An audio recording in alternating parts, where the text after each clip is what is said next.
prazer estar aqui mais uma vez. E eu posso dizer para vocês que tem sido uma experiência muito gostosa esses dias que nós temos passado juntos, estudando a Palavra de Deus. E nessas últimas semanas, estudando aí a história de Abraão, aprendendo com a vida de Abraão, com a dificuldade de Abraão. E a gente vai vendo, eu creio que talvez o ponto mais interessante disso é quando a gente se identifica com aquele personagem, né? E eu creio que Moisés, ele escreveu o texto e exatamente com esse objetivo, de trazer para nós uma ideia mais humana, mais próxima, para que nós possamos nos identificar com a vida desse grande homem chamado Abraão. Hoje nós vamos continuar vendo ali a maneira como Deus trabalhou na vida dele, mas antes disso, vamos mais uma vez nos colocar aqui diante do Senhor e pedir a Deus que nos oriente, que nos conduza em todo esse estudo aqui. Vamos orar? Te louvamos, ó Deus Santo, por mais este dia, por mais essa oportunidade de juntos estarmos aqui diante do Senhor para aprender mais de Ti, para ouvir a Tua voz, ouvir a Tua palavra. E queremos suplicar, ó Deus, que o Senhor nos faça sensíveis à ação do Teu Santo Espírito. Que o Senhor abra os nossos olhos, que o Senhor toque na vida de cada pessoa que está agora nos ouvindo, Pai. Que eles sejam alcançados pelo Senhor e que o Senhor mesmo fale ao coração de cada um deles, Pai. Fala aos nossos corações, transforma as nossas vidas e guia-nos no entendimento da Tua palavra e a nossa oração. Em nome de Jesus. Amém. Amém. Meus queridos, na última semana, nós vimos a primeira provação de Abraão. Nós vimos as dificuldades que ele enfrentou e a solução que ele mesmo deu ali para aquela situação de fome sem consultar o Senhor.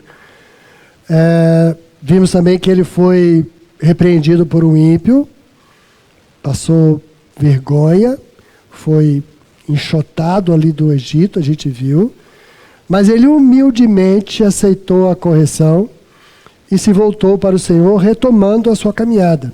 A gente vai ver isso melhor hoje, né? Ele não só aprendeu, como também nos ensinou uma lição a respeito de, primeiro, reconhecer o erro, de arrependimento. Depois também nós aprendemos que ele nos ensina a fé, a dependência do Senhor, e que nós devemos ainda caminhar do jeito dele, porque muitas outras provações ainda estavam por vir, a gente vai ver na vida de Abraão. Vamos retomar então aquele momento em que ele foi enxotado do Egito, no capítulo 12, nós lemos no verso 20 da semana passada, né, 12 e 20, quando ele saiu de lá do Egito e o faraó mandou que os servos dele acompanhassem Abraão nessa saída. Capítulo 13, versículo 1, começa o seguinte: saiu, pois, Abraão do Egito. Então ele está ligando um fato com o outro, né? A história da semana passada com essa. Saiu do Egito para o Neguebe, ele e sua mulher, e tudo que tinha, e Ló com ele. Lembra que eu já falei sobre essa história? E Ló com ele. Era Abraão muito rico, possuía gado, prata e ouro, e fez as suas jornadas no Neguebe até Betel, até ao lugar onde primeiro estivera a sua tenda entre Betel e Ai. Vamos parar aqui. Lembra que eu falei com vocês na semana passada? Betel, a montanha aqui a leste de Betel, e Ai. Então ele saiu daqui para o Egito. Agora ele saiu do Egito e voltou para cá. O que ele está fazendo? Está retomando a sua caminhada com o Senhor. Lembra que eu falei com vocês na semana passada que ele se arrependeu e voltou? Aqui está a prova. Olha o que diz o versículo 4. Até ao lugar do altar que outrora tinha feito, e aí Abrão invocou o nome do Senhor. Queridos, isso é o papel, o exemplo de um homem de Deus. Veja que ele saiu daquela situação vexatória de lá, do Egito. Veja que a gente disse, ele saiu daqui porque tinha fome, foi para o Egito, porque ele achou que ia resolver o problema lá, passou vergonha. Aparentemente a fome não devia ter sido resolvida ainda, então ele voltou para cá. E agora ele volta e a primeira coisa que ele faz é invocar o nome do Senhor. Agora é interessante a gente observar algumas coisas.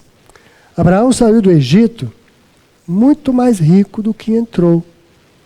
Porque na hora que Faraó tomou Sara, a esposa dele, ele deu um monte de presentes para Abraão por conta de Sara. Mas, apesar da fome que o levou para lá, e apesar de ter sido expulso por Faraó, depois de ter sido repreendido por ele, Abraão saiu mais forte e poderoso do ponto de vista material, melhor dizendo, material, mas também ele saiu mais confiante no Senhor. Nós vimos aqui que ele retomou do ponto onde ele tinha feito o último altar. Abraão, então, com essa atitude, mostra que ele estava aumentando a sua intimidade com Deus, mudando as suas prioridades.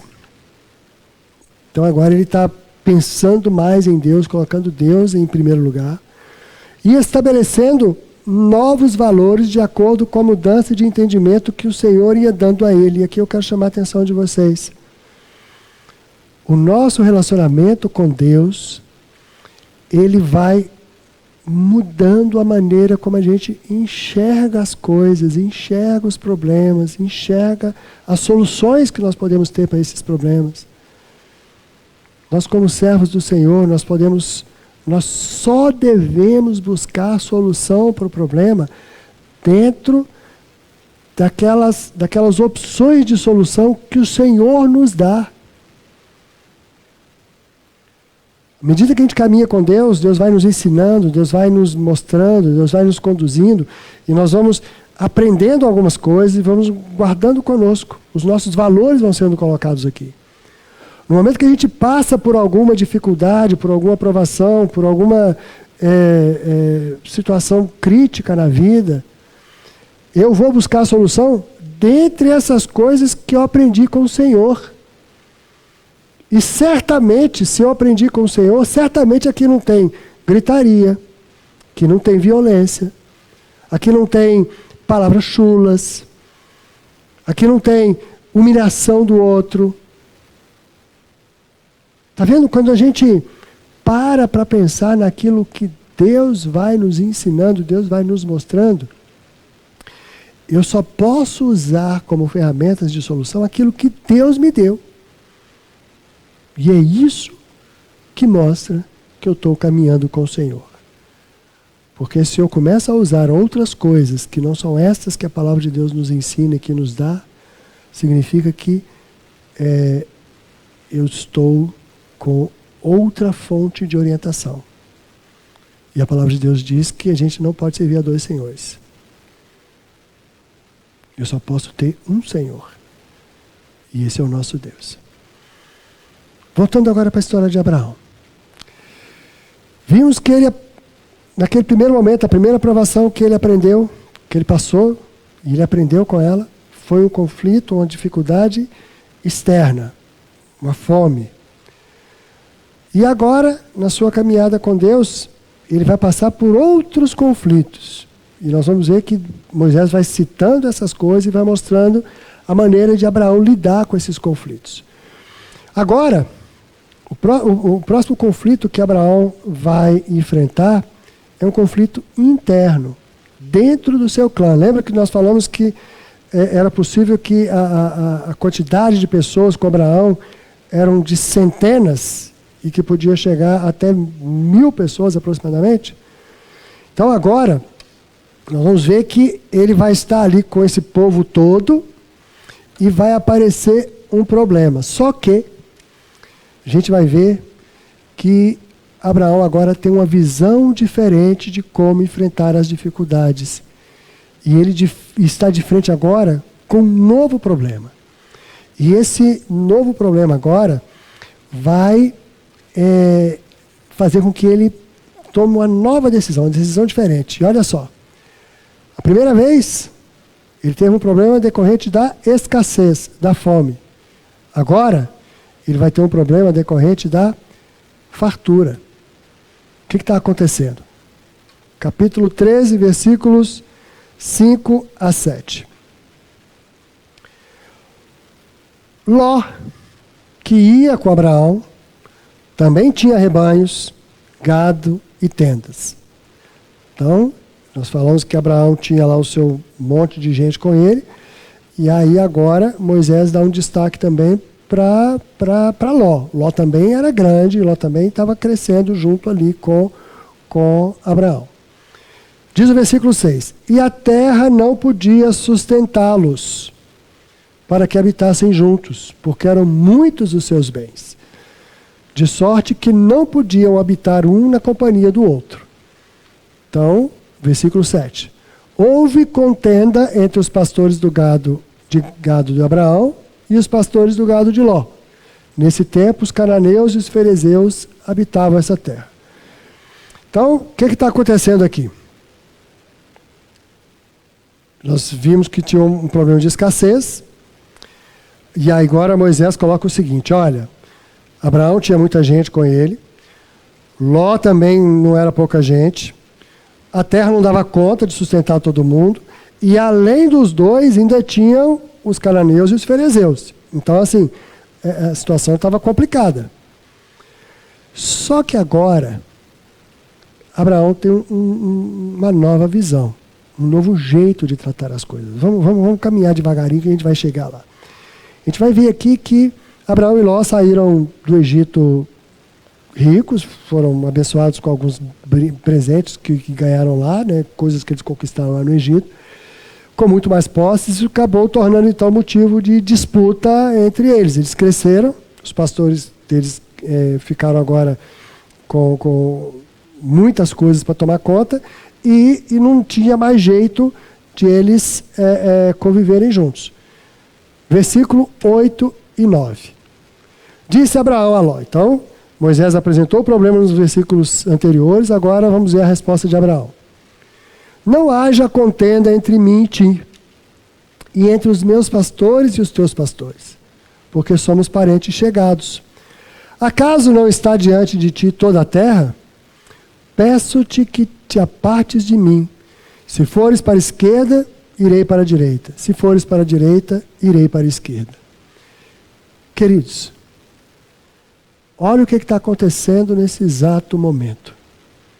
Lembra que até agora todo o texto dizia, e Ló com ele, e Ló com ele, e a gente lembrando daquele chamado lá de trás, quando Deus falou com Abraão assim, sai da tua terra e da tua parentela e vai para uma terra que eu te mostrarei. Então Deus fez esse chamado, deu essa orientação, deu essa ordem para Abraão, e aí o tempo todo a gente está lendo, e Ló com ele, e Ló com ele, e Ló com ele.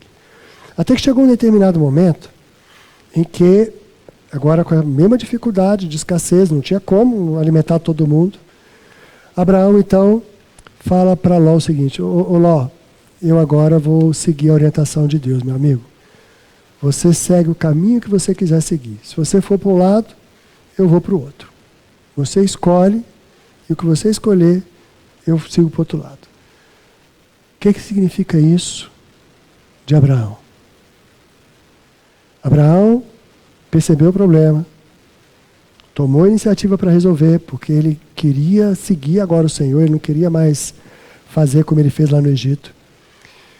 Ele não se esquivou do problema, mas também não agiu com arrogância, nem com força. Ele agiu no sentido de buscar a paz.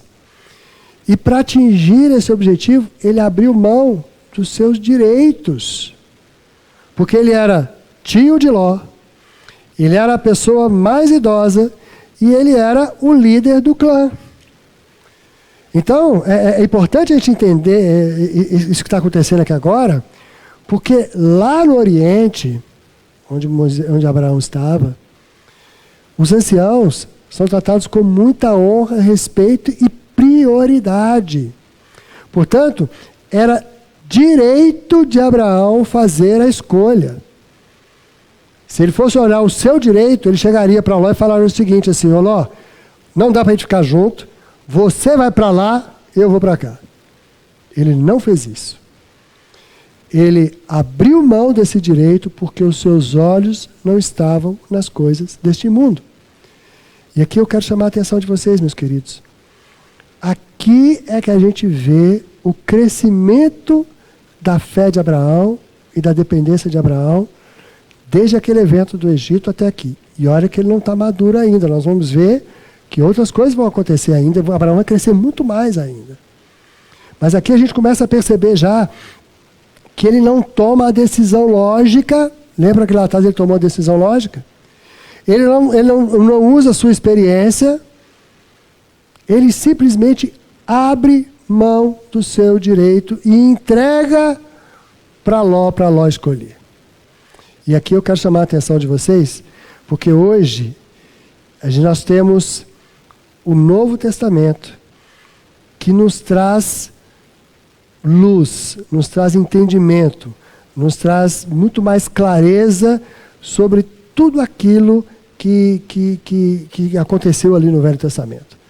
Então, quando a gente olha para o texto de Hebreus, nós vamos ver o escritor de Hebreus fazendo menção a isso que Abraão está fazendo aqui. Olha o que diz lá o texto de Hebreus, capítulo 11, versículos 8 a 10 e depois 13 a 16. Olha só o que diz o escritor de Hebreus.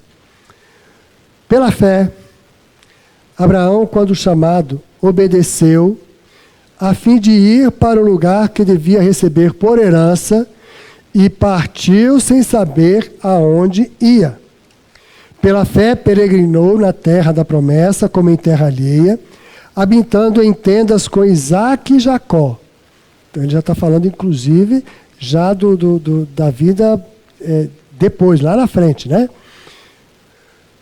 Herdeiros com ele da mesma promessa, porque aguardava a cidade que tem fundamentos, da qual Deus é o arquiteto e edificador. E aqui eu quero chamar a atenção de vocês. O autor diz que ele aguardava a cidade que tem fundamentos, da qual Deus é o arquiteto e edificador.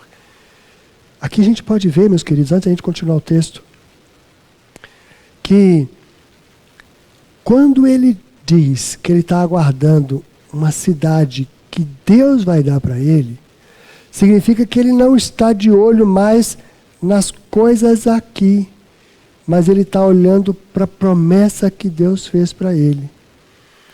Ele não está olhando para as coisas deste mundo, mas ele está olhando para as promessas espirituais, para as bênçãos espirituais.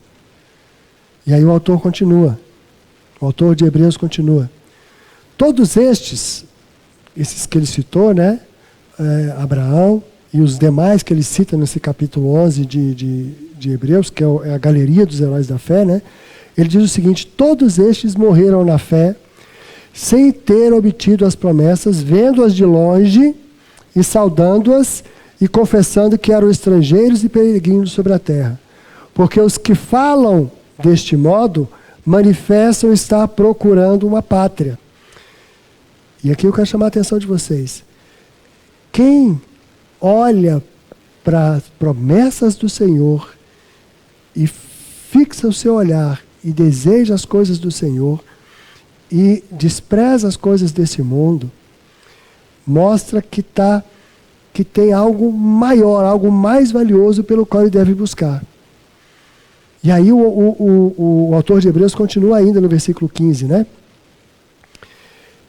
E se na verdade se lembrassem daquela de onde saíram, teriam oportunidade de voltar. Aqui eu creio que ele está trazendo até um certo destaque em Abraão, porque ele foi o peregrino, ele que saiu da terra sem rumo, sem saber para onde ia, uma terra que tinha tudo para ele, porque era uma cidade grande e poderosa, que eu já tinha dito para vocês, Ur é uma cidade assim. Então ele diz o seguinte: se na verdade se lembrassem de onde saíram, teriam oportunidade de voltar. Mas, olha o versículo 16, queridos. mas agora aspiram a uma pátria superior, isto é, celestial. Porque Deus não se envergonha deles de ser chamado seu Deus, porquanto lhes preparou uma cidade. Queridos, que gozo para nós a gente ter um Deus que não se envergonha de nós, que não se envergonha de nós chamarmos Deus sendo o nosso Deus, é o Deus do Selem, é o Deus do João, da Maria, do Paulo, do José. Então Deus não se envergonha de que nós nos chamemos Deus dele. Porque é isso que Deus quer de nós, a gente caminhar com ele e nós chamamos que Deus é o meu Deus. Foi isso que Abraão fez. E é isso que nós devemos fazer na nossa caminhada com Deus. E aí, voltando lá para o texto, Abraão escolheu se firmar na promessa que o Senhor lhe fizera, e por isso ele abraçou essa confiança em Deus, quando ele deixou que Ló escolhesse, e Deus confirmou a decisão de Abraão e se chegou mais a ele, mostrando que ele estava no caminho certo. Porque logo depois que ele se separou de Ló, vemos lá, Gênesis no capítulo 13, versículo 14 e 18, o seguinte: disse o Senhor a Abraão, depois que Ló se separou dele: ergue os olhos e olha desde onde estás para o norte, para o sul, para o oriente e para o ocidente. Porque toda essa terra que vês, eu te darei a ti e a tua descendência para sempre. Farei a tua descendência como o pó da terra, de maneira que, se alguém puder contar o pó da terra, então se contará também a tua descendência. Levanta-te, percorre essa terra no seu comprimento e na sua largura, porque eu te darei. E Abraão, mudando as suas tendas, foi habitar nos cavalhais de Manre, que estão junto a Hebrom, e levantou ali um altar ao Senhor. Queridos, no momento em que Abraão deixou Ló fazer a escolha dele, Abraão abriu mão das coisas materiais. Ele não quis escolher a melhor terra, ele não quis escolher os melhores pastos, ele deixou que Ló escolhesse. Por que ele fez isso? Porque ele tinha a confiança agora em Deus. A confiança dele foi fortalecida no Senhor. E quando ele se separou de Ló, né, o texto que nós começamos a ler, diz o seguinte: disse o Senhor a Abraão depois que Ló se separou dele. Então, na hora que ele se separou de Ló, Deus chamou para ele e falou assim: Abraão, vem para cá, deixa eu te mostrar. E aí mandou ele olhar para a terra e falou assim: olha, é essa terra que eu vou te dar. E Abraão creu no Senhor. E Abraão, então, como resultado dessa nova aparição do Senhor, dessa nova visão do Senhor, o Senhor apareceu a Abraão para poder confortar Abraão e falar assim: Abraão, você fez a coisa certa, você agiu certo, era isso que eu queria de você. Então, no momento que o Senhor apareceu ali a Abraão, Abraão levantou um novo altar ao Senhor. Veja que, após Abraão abrir mão das coisas materiais, que possivelmente estavam ocupando a sua mente, Deus se revelou mais uma vez para ele, para confortar o seu coração e lhe mostrar que o que o esperava, né? Mostrar toda a terra que o esperava, refazer a promessa diante dele, né? E aqui eu quero chamar a atenção de vocês. A fé deve sempre preceder as nossas decisões.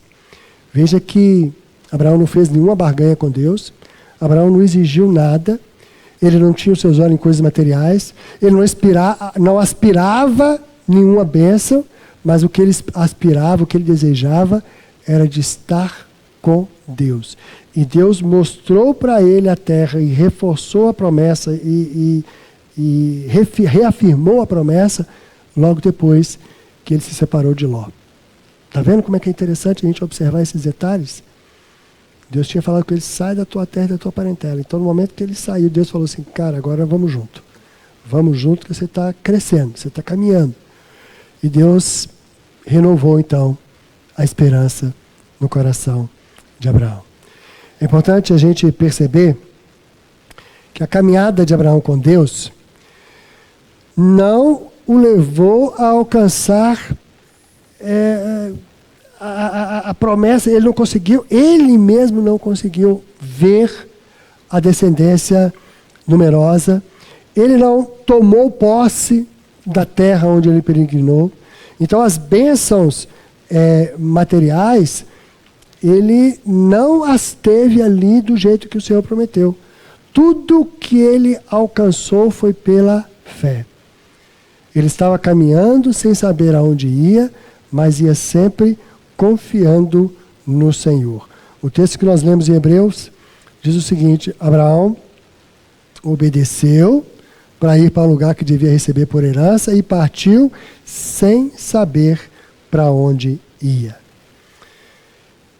Um outro ponto interessante da vida de Abraão é que depois dessa separação, a gente vai ver que Moisés destaca qual foi a motivação de Ló.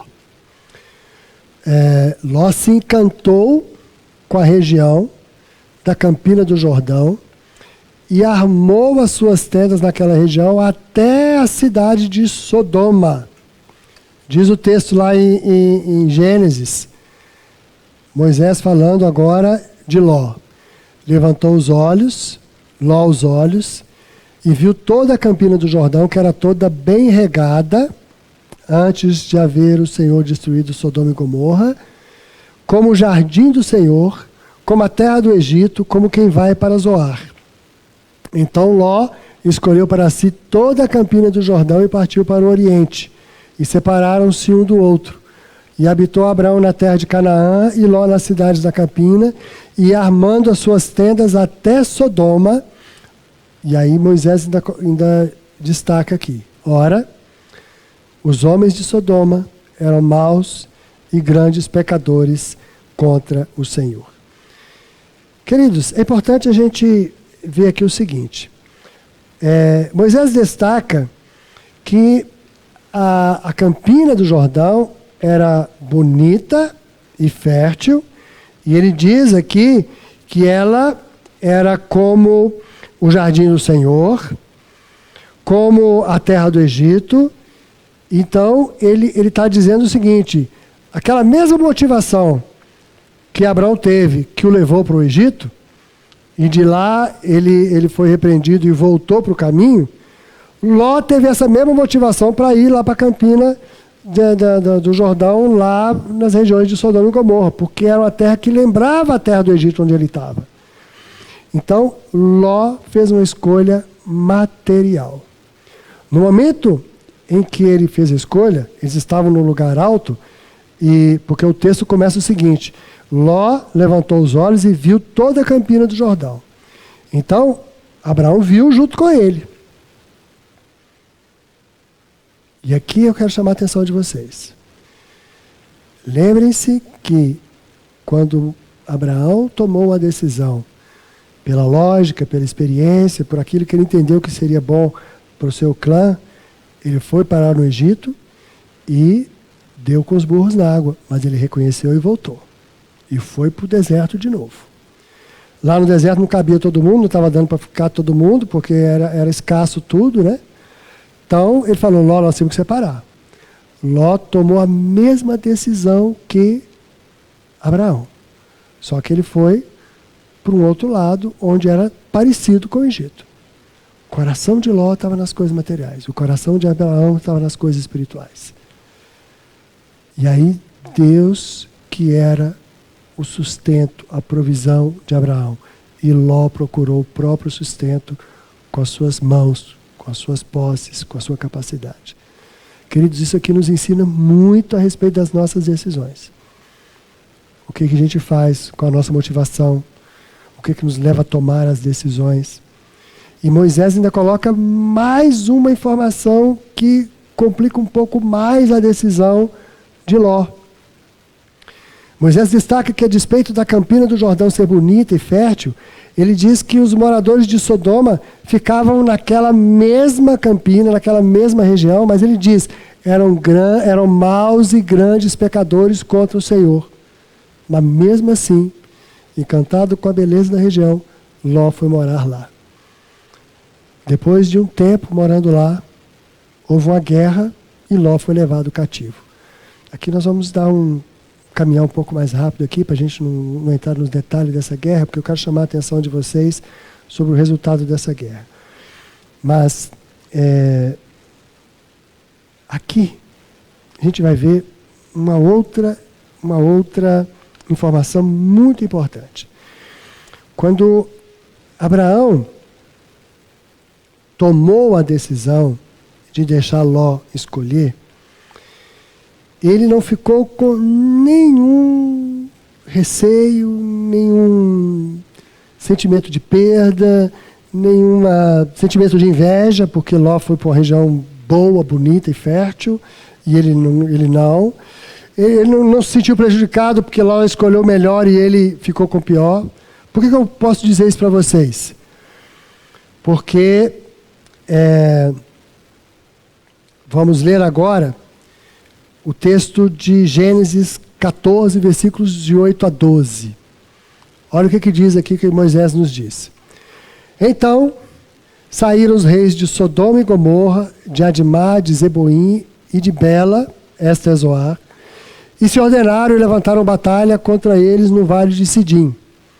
Contra quem? Contra Quedorlaomer, rei de Elão, contra Tidal, rei de Goim, contra Anrafael, rei de Sinar, contra Arioque, rei de Elazar, 4 reis contra 5. Ora, o vale de Sidim estava cheio de poços de betume, e os reis de Sodoma e de Gomorra fugiram. Alguns caíram neles, e os restantes fugiram para o monte. Tomaram, pois, todos os bens de Sodoma e Gomorra, e todo o seu mantimento, e se foram. Apossaram-se também de Ló, filho do irmão de Abraão, que morava em Sodoma, e dos seus bens, e partiram. Então, houve uma guerra. Moisés aqui relata uma situação, 4 reis contra 5, e o rei de Sodoma e Gomorra perdeu a guerra, e o Quedorlaomer e os que estavam com ele levaram todos cativos e foram embora. Abraão ficou sabendo que Ló tinha sido levado cativo nessa batalha.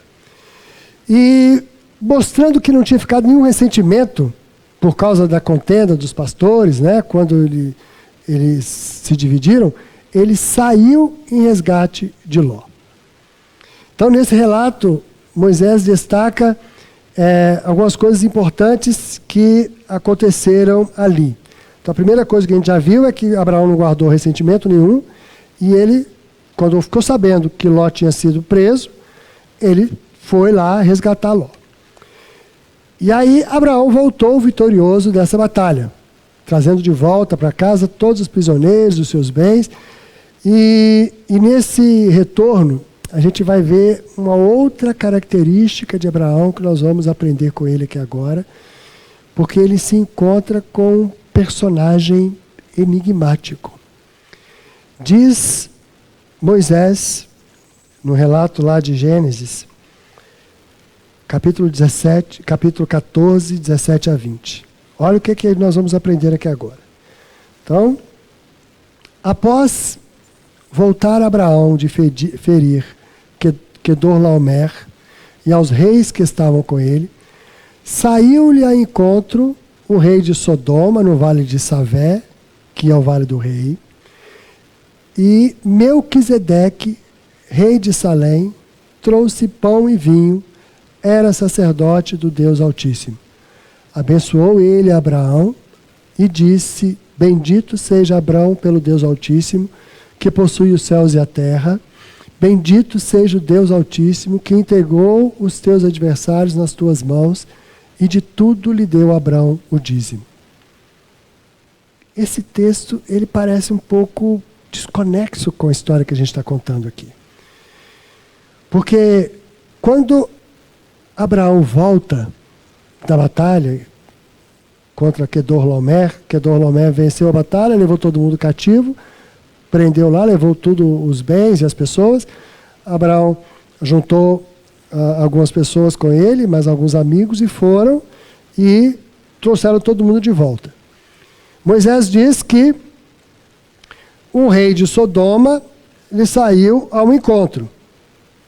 Então, faz sentido, né? Porque as pessoas de Sodoma tinham sido levadas presas. Quando Abraão volta, o rei de Sodoma vem ao encontro de Abraão. Mas, no versículo 18, ele fala de um Melquisedeque, rei de Salém. E diz que ele era sacerdote do Deus Altíssimo, que ele trouxe pão e vinho, e ele abençoou Abraão. Então essa história fica um pouco estranha, fica um pouco desconexa aqui. A gente fica sem saber exatamente quem é esse Melquisedeque, o que ele tem a ver com esse evento que está acontecendo aqui. É interessante que esse rei desconhecido, né? E fora do contexto, esse Melquisedeque, fora do contexto tanto da guerra que aconteceu, como dos bens e das terras envolvidas, e Moisés fala nesse Melquisedeque como um sacerdote do Deus Altíssimo. Ele é de fato, sim, Melquisedeque, uma figura enigmática, e a gente vai ver, quando a gente procura estudar um pouco sobre Melquisedeque, a gente vai ver que depois desse evento aqui em Gênesis, ele só é citado no livro de Salmos, Salmo 110, e depois em Hebreus. E aí quando a gente lê o Salmo 110, a gente vê que se trata de um salmo messiânico. Vamos ver o que diz lá o Salmo 110, para a gente entender quem é esse Melquisedeque, o que isso aqui significa, né? O que esse encontro aqui significa. Salmo 110, versículos de 1 a 4. O Senhor disse ao meu Senhor, Davi, que é autor desse salmo, senta-te à minha direita até que eu faça dos teus inimigos um estrado para os teus pés. O Senhor estenderá o cetro do teu poder desde Sião e dominarás sobre os teus inimigos. Quando convocares as tuas tropas, o teu povo se apresentará voluntariamente, trazendo vestes santas. Desde o romper da alvorada, os teus jovens virão como orvalho. E o Senhor jurou e não se arrependerá. Tu és sacerdote para sempre, segundo a ordem de Melquisedeque. Então aqui agora nós já vemos Melquisedeque e Davi falando de uma ordem. E ele fala... Disse o Senhor ao meu Senhor, senta-te à minha direita até que eu faça os teus inimigos como estrado para os teus pés. E ele diz no versículo 4, o Senhor jurou e não se arrependerá, tu és sacerdote para sempre. Então esse Melquisedeque é citado aqui por Davi, e aqui ele é citado como um sacerdote eterno, um sacerdote para sempre. E Davi, centenas de anos depois desse evento aqui de Abraão, e ele apresenta esse sacerdócio eterno como um símbolo do Messias, que tem o título de sacerdote eterno. E como é que a gente sabe disso? Como é que a gente pode afirmar isso, que Davi está falando do Messias nesse salmo? Porque o próprio Jesus atesta isso quando ele fala lá no Evangelho. Olha o que diz lá o texto de Lucas 20, versículos 41 a 44. E ele, Jesus, lhes disse, como dizem que o Cristo é filho de Davi?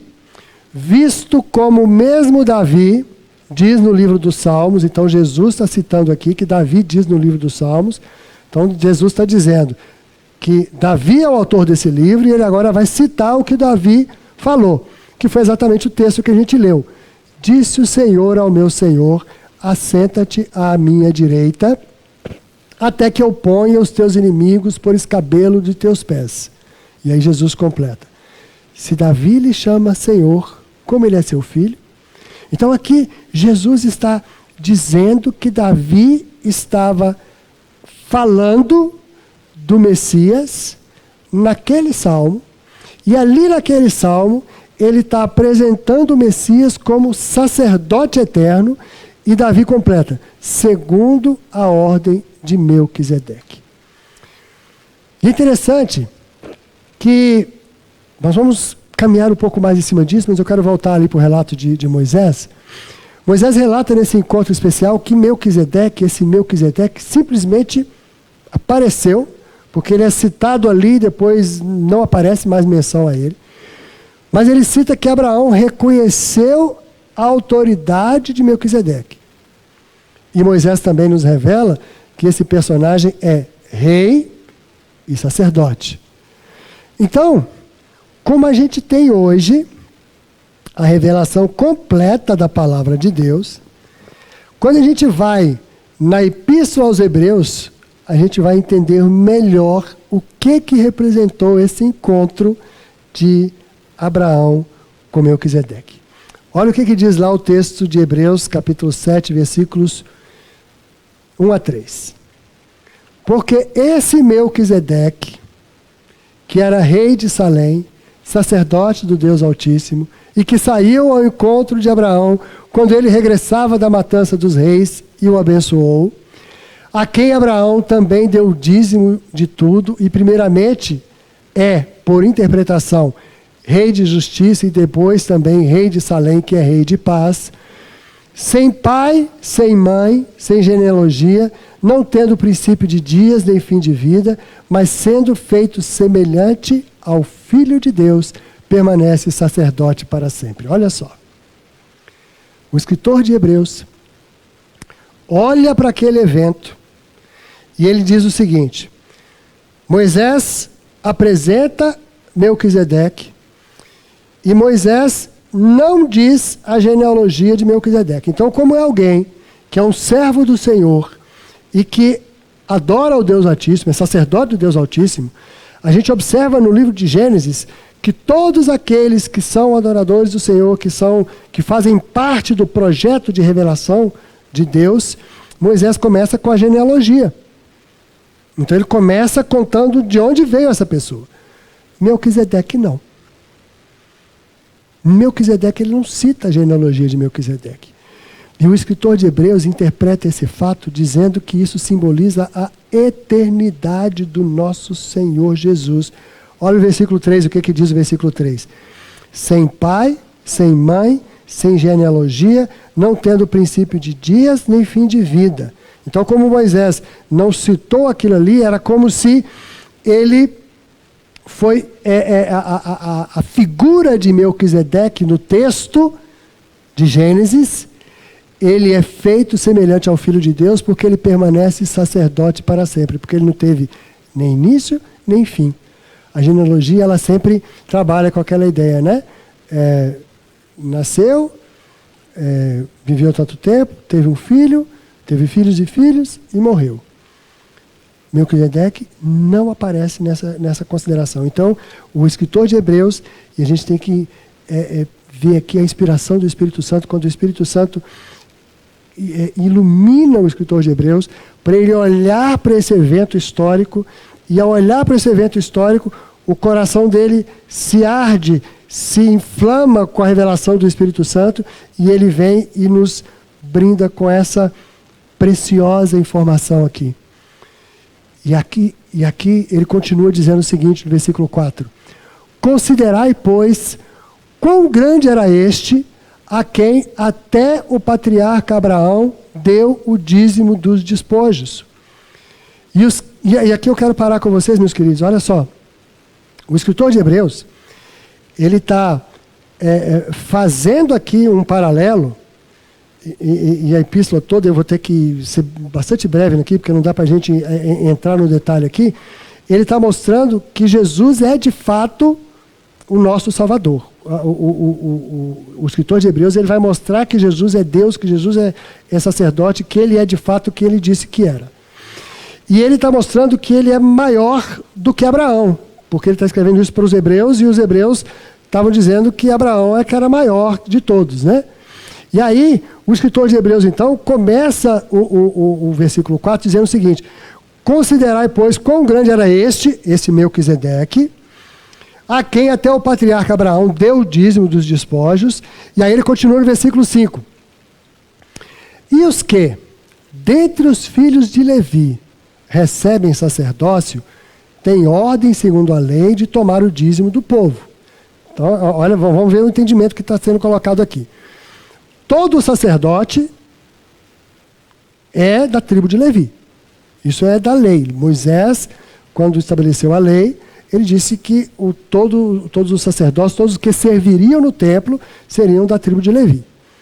E o sacerdote, por ser sacerdote, era ele quem recebia o dízimo. Então ele está dizendo isso aqui, ó. E os que dentre os filhos de Levi recebem o sacerdote, têm ordem, segundo a lei, de tomar o dízimo do povo. Então, o sacerdote, ele tinha autoridade para receber o dízimo do povo. Isto é, de seus irmãos, porque o sacerdote era hebreu também, como os demais do povo. Ainda que tenham saído dos lombos de Abraão. Então ele está dizendo o seguinte: Levi é descendente de Jacó, que é descendente de Isaac, que é descendente de Abraão. Então, em suma, a gente pode dizer que Abraão, como patriarca, ele então teria que receber o dízimo, né? Se você olhar no tempo, se Levi recebe o dízimo, Abraão é o ascendente de Levi, então Abraão deveria receber o dízimo. Aí ele diz no versículo 6, mas aquele cuja genealogia não é contada entre eles, tomou o dízimo de Abraão e abençoou o que tinha as promessas. Então ele está dizendo aqui que esse Melquisedeque, ao invés de dar o dízimo a Abraão como pai de Levi, na realidade ele recebeu o dízimo de Abraão. E abençoou o que tinha as promessas. Abençoou Abraão. Melquisedeque abençoou Abraão. Ora, sem contradição alguma, o menor é abençoado pelo maior. Então ele está dizendo que Abraão, menor, foi abençoado pelo maior Melquisedeque. Então esse evento ali de Gênesis tem toda essa interpretação que nós podemos ler aqui na carta dos Hebreus. E aqui eu quero continuar com vocês dizendo o seguinte: os judeus tinham Abraão como uma das maiores figuras representativas da sua comunhão com Deus. Então eles se consideravam filhos de Abraão, e por serem filhos de Abraão, eles eram pertencentes de todas as promessas de Abraão.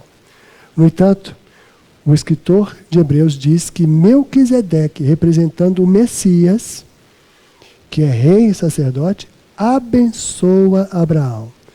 Então ele completa ainda dizendo o seguinte, que o menor, Abraão, é abençoado pelo maior, que é Jesus, representado nesse momento por Melquisedeque. Então nós continuamos lá na Epístola aos Hebreus, capítulo 7, versículos 21 e 22, e ele continua dizendo o seguinte: mas este, com juramento por aquele que lhe disse, jurou o Senhor e não se arrependerá, tu és sacerdote eternamente, segundo a ordem de Melquisedeque. Então ele está dizendo o seguinte, que Jesus assumiu o sacerdócio eterno, porque o Senhor jurou e o Senhor o colocou como sacerdote, segundo a ordem de Melquisedeque. Que ordem é essa? Eterno, porque ele não tem nem início de dias, nem fim de dias. Então ele está dizendo que o nosso Senhor é superior a Abraão, mesmo sendo descendente, porque ele não é descendente da carne, né? Nós sabemos que Jesus nasceu por obra do Espírito Santo, né? Então o que o autor aqui está dizendo é exatamente isso, que Jesus, ele não é inferior a Abraão, ele é superior a Abraão. Versículo 22. De tanto melhor aliança, Jesus foi feito fiador. Então Jesus representa uma nova aliança. Moisés então traz esse evento de Melquisedeque para poder trazer toda essa representação que o escritor de Hebreus está nos mostrando aqui agora. Então, ele mostra que Jesus é sacerdote eterno e agora, mediante juramento do próprio Deus, como profetizado por Davi e citado aqui em Hebreus, e confirmado pelo próprio Jesus nos evangelhos, como a gente leu logo acima, né? E aí os versículos 24 continuam dizendo o seguinte: mas este, Jesus, porque permanece eternamente, tem um sacerdócio perpétuo. Portanto, pode também salvar perfeitamente os que por ele se chegam a Deus, vivendo sempre para interceder por ele. E aqui em Hebreus apresenta também a missão do Messias, que além de ser sacerdote eternamente, é também o nosso Salvador e fiel intercessor. Assim, finalmente está cumprida a promessa daquele que esmagaria a cabeça da serpente. O poder da morte foi tirado e Jesus é o cumprimento cabal dessa promessa feita lá no Éden. Abraão foi o instrumento usado por Deus para gerar uma descendência da qual nasceria esse Messias. E por isso, ele, Abraão, foi justificado pela fé. Versículo 28 do capítulo 7 de Hebreus diz o seguinte: porque a lei constitui sumos sacerdotes a homens fracos, mas a palavra do juramento, que veio depois da lei, constitui ao Filho perfeito para sempre. Queridos, aquele evento, simples evento ali, quando Abraão volta da batalha dos reis. Aquele evento em que ele se encontra com aquele sacerdote que apareceu assim, sem nenhuma apresentação prévia. Aquele ali é o símbolo do nosso Senhor Jesus. Esse Melquisedeque simboliza o nosso Senhor Jesus. E é interessante, ele é rei e sacerdote. Interessante quando a gente olha para frente na história dos judeus, o rei não poderia ser sacerdote. E o sacerdote não poderia ser rei. Tanto é que quando alguns dos reis lá na frente se usurparam do poder do sacerdote para poder prestar culto ou prestar adoração, Deus puniu severamente os reis que fizeram isso. Mas o nosso Jesus, ele é rei e sacerdote. Ele tem autoridade, ele é rei, ele tem autoridade, e ele é um sacerdote porque ele intercede por nós, porque ele é aquele que cumpre toda a ordenança que Deus estabeleceu para a nossa salvação.